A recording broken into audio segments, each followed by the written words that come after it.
Alors bonjour, bonsoir. Ouais, c'est bizarre parce que pour le thème que je vais aborder aujourd'hui, qui est quelque peu sérieux, je me sens vraiment bien en fait. Je me sens un peu d'humeur cocasse, hein.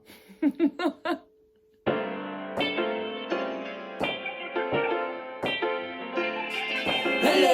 Bienvenue dans ce nouvel ère, bienvenue dans mon univers. On te ramène une perspective, l'invisible devient perceptible. Ya ya, d'ici ben des Pimbéa. Mais qu'est-ce qu'elle raconte celle-là? Kira, frère, tu fais quoi? Kira fait quoi, Kira fait quoi? Kira fait quoi? Kira fait quoi, Kira fait quoi? Kira fait quoi? Kira fait quoi, Kira fait quoi? Kira fait quoi? Comment ça, Kira fait quoi? T'as qu'à t'abonner à ma chaîne Kira fait quoi TV. Tu allumes même la cloche, comme ça tu seras à temps. Après t'as Twitter, Instagram. Kirafiki K-I-R-A-F-I-K-Y. Ouais, c'est bon. Mais en effet, le sujet du jour est un sujet sérieux. Mais je pense que je me sens détendue parce que j'ai préparé mon texte. Donc je pense que ça va aller. Tu vois ce que je veux dire? Good vibes only, you know. Donc aujourd'hui, le Kira Talk, the Kira Talk du jour va tourner autour d'une problématique. Et c'est cette dernière. Qu'est-ce qui légitimise le droit d'une personne à enseigner à l'église? Comment est-ce que sont choisies les personnes qui enseignent la dite parole de Dieu à l'église? Telle sera ma question du jour. Peut-être que vous allez vous demander pourquoi est-ce que cette question, pourquoi est-ce la problématique du jour? Donc, je vais introduire tout cela en vous disant La première chose que je vais dire, c'est que c'est peut-être pas quelque chose à laquelle tu as fait attention, mais alors, attends, approche. Je suis noire. Et là, tu te dis, mais c'est quoi le rapport? Eh bien, je me permets de poser cette question à vous qui me regardez, non pas parce que j'attends une réponse de vous, mais pour que nous réfléchissons ensemble. Pourquoi j'ai mis en avant le fait d'être noir? Parce que j'ai vu et j'ai remarqué et constaté que les choix qui sont faits à ce niveau-là affectent une grande partie, ou en tout cas une partie non négligeable de ma communauté, la communauté noire, et j'irai même plus loin en disant qu'elles affectent parfois, souvent, peut-être même tout le temps, je ne sais pas, l'évolution et le fonctionnement de populations entières. Car aujourd'hui, sans vouloir généraliser, et sans généraliser, il y a un bon grand nombre de Noirs qui tirent leur éducation et leur système de pensée de l'éducation qu'ils vont avoir dans l'église, dans ces milieux-là, ou de par ces enseignements. Donc voilà, que je sois chrétienne ou pas, je me sens concernée, car j'ai bien l'impression que cela va au-delà du domaine des croyances individuelles et personnelles, et qu'il y a des enjeux qui ont l'air de dépasser les murs de l'église. Après, je vais commencer par mettre au clair des choses d'emblée. Je ne suis pas contre les chrétiens, absolument pas. Je ne suis pas contre le christianisme, à chacun sa religion. Je ne suis pas contre la chrétienté, à chacun ses croyances. Je suis encore moins contre le Christ, contre l'Église. À chacun son Dieu, à chacun sa structure. Par contre, ce à quoi je vais m'opposer, c'est des systèmes de pensée qui vont maintenir des personnes ou certaines communautés dans l'asservissement et dans l'aveuglement. Je m'oppose à un système de pensée. Je m'oppose à un système et je ne m'oppose pas à des gens, je ne m'oppose pas à une religion. Chacun gère sa vie comme il le veut. Mais lorsque ça commence à affecter des personnes qui me ressemblent, parce que je m'aime et parce que je nous aime, je trouve ça important de s'y intéresser. D'où l'objet de la problématique de ce jour. Encore une fois, avant d'entrer dans le vif du sujet, j'aimerais dire quelque chose qui va peut-être sonner bizarre, mais je pense que c'est quelque chose que les gens croient, en lequel les gens croient, que ce soit de manière consciente ou inconsciente. Mais je vais vous dire une chose, l'Église n'est pas là pour régler les problèmes communautaires d'une communauté. Pourquoi est-ce que je rappelle ça? Comme je vous ai dit, là, je suis en train de parler de la communauté noire en particulier parce que c'est ce que je connais, vous voyez ce que je veux dire? Et il y a beaucoup de problèmes que les Noirs vont amener à l'Église qui ne sont pas des problèmes individuels, mais bien des problèmes communautaires. Je vais donner un exemple simple. Le manque de travail. Je ne suis pas en train de dire que c'est un problème qui touche que les Noirs, mais statistiquement, c'est un problème qui va être plus fréquent dans notre communauté. D'accord? Et donc, quand je dis que l'Église n'est pas là pour traiter les problèmes communautaires, c'est qu'elle va traiter le problème à un niveau qui n'est pas suffisant parce que ce n'est pas son rôle de vous donner du travail, en fait. Ce n'est pas son rôle de créer du travail pour vous. Ce n'est pas son rôle, en tout cas de ce que je vois, en tout cas, c'est même s'il y a des gens qui pensent que c'est le rôle de l'Église, ce n'est pas ce qui est en train de se passer. Et je comprends pourquoi elle ne le fait pas, parce que pour moi, je ne sais pas si c'est sa place. Je ne le sais pas. Donc, tu vas ramener ton problème de travail à l'Église. À la limite, les gens vont prier pour toi. À la limite, on va t'aider à trouver du travail. Mais le problème, dans le fond, c'est pas un problème individuel. C'est un problème qui touche la communauté. Vous voyez ce que je veux dire? Et donc, le problème va être réglé de manière superficielle. Les gens vont continuer de venir à l'église pour qu'on prie pour qu'ils trouvent du travail. Ça va continuer. On ne va pas traiter le problème à sa source qui est communautaire. Parce que le problème, c'est pas tu ne trouves pas du travail. C'est qu'est-ce qui fait que tu ne trouves pas du travail? Qu'est-ce qui fait que tous ces gens qui viennent, ils ont l'air de se ressembler, ne trouvent pas du travail? Et ça va au-delà de ce que l'Église peut apporter. Donc, le fait étant que l'Église n'est pas là pour régler les problèmes de la communauté noire, c'est à la communauté noire de se soucier d'elle-même, de se soucier de ses problèmes et d'aller en profondeur pour chercher à régler ses propres problèmes. Je ne sais pas si vous voyez ce que je veux dire. Alors pour clarifier les choses davantage, je me permets de faire une parenthèse car je comprends aussi force à constater que dans malheureusement beaucoup de dogmes répandus, on ne reconnaît pas les gens comme faisant partie d'une communauté mais seulement en tant qu'individus faisant partie du dit peuple de Dieu, comme si le fait de faire partie de l'église ou du royaume comme certains l'appellent n'était pas compatible ou même entrer en conflit avec le fait de faire partie d'une communauté, de la communauté noire, africaine, congolaise, camerounaise, etc. Le résultat de ce genre d'enseignement est que beaucoup de personnes noires, aujourd'hui, ont l'impression de devoir faire le choix entre le fait d'être noir ou africain, ou d'être congolais, etc., et le fait d'être membre du peuple de Dieu, de l'Église, du royaume, etc.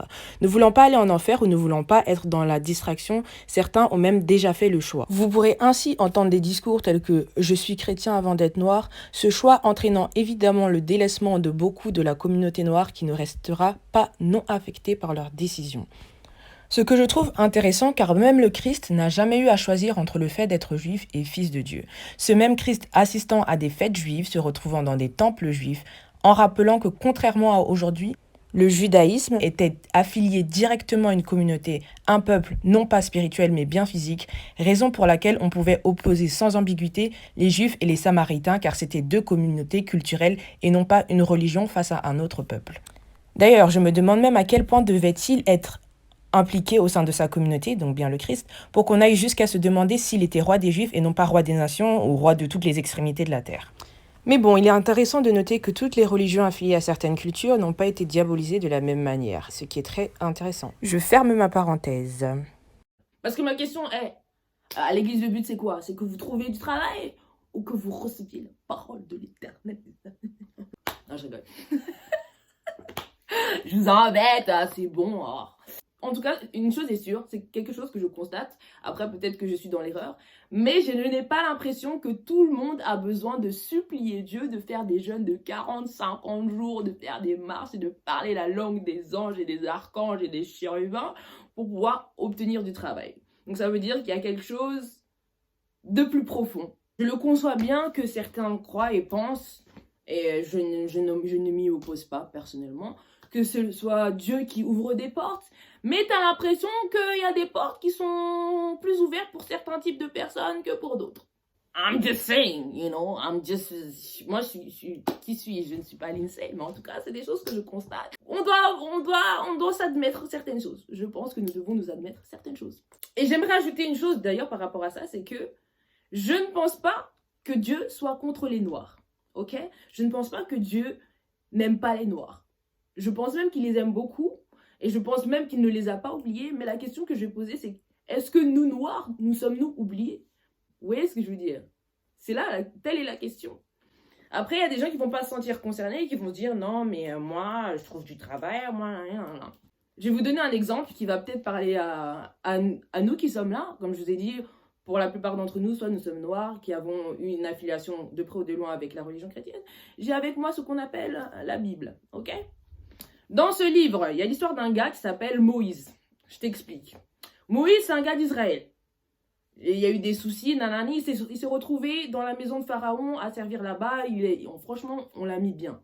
On l'a mis bien, le gars, il a reçu de l'éducation, nanani, nanana, il était bien, jusqu'à, on allait voilà, tu vois, il était bien. Et qu'est-ce qui s'est passé? Son peuple, lui, dans ce livre, était esclave.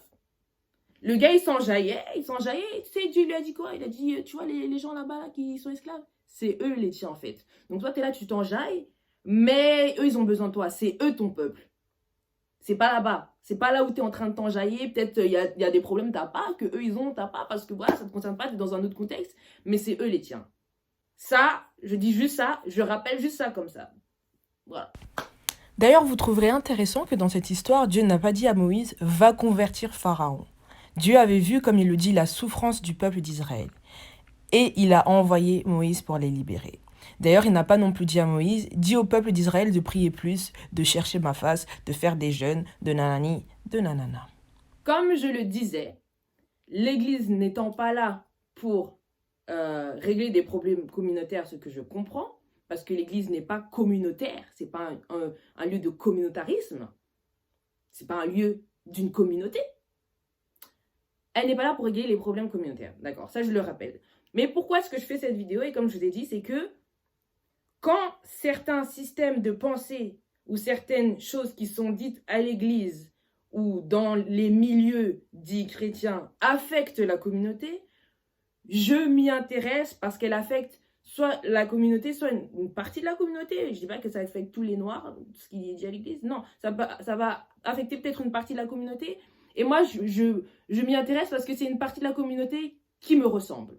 Je veux voir ma communauté avancer et je ne vois pas pourquoi je devrais laisser certaines choses empêcher à cette communauté d'avancer pour une quelconque raison. Mais ce n'est que moi.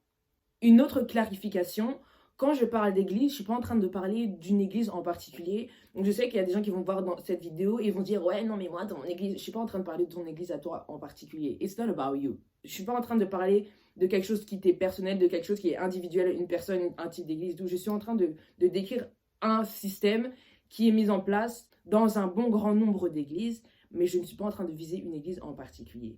Également pour les Noirs. Également pour les Noirs. Clarification radicale, absolue, catégorique. Tous les Noirs qui sont affiliés à la chrétienté ou au christianisme ne sont pas nécessairement endoctrinés, aliénés ou dans l'asservissement. De la même manière dont ceux qui ne sont pas forcément dans l'église ne sont pas forcément éveillés. Vous voyez ce que je veux dire? Donc ça, j'aimerais juste mettre ça au clair dès le départ. Et là, on peut rentrer dans le sujet du jour.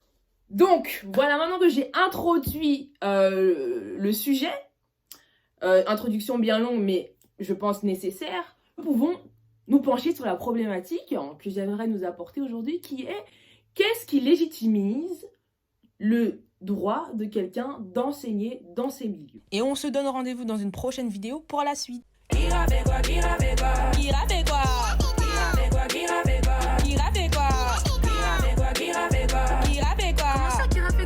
T'as qu'à t'abonner à ma chaîne Kira fait quoi TV. Tu allumes même la cloche comme ça tu seras à temps. Après t'as Twitter, Instagram. Kirafiki K-I-R-A-F-I-K-Y. Ouais, ça va.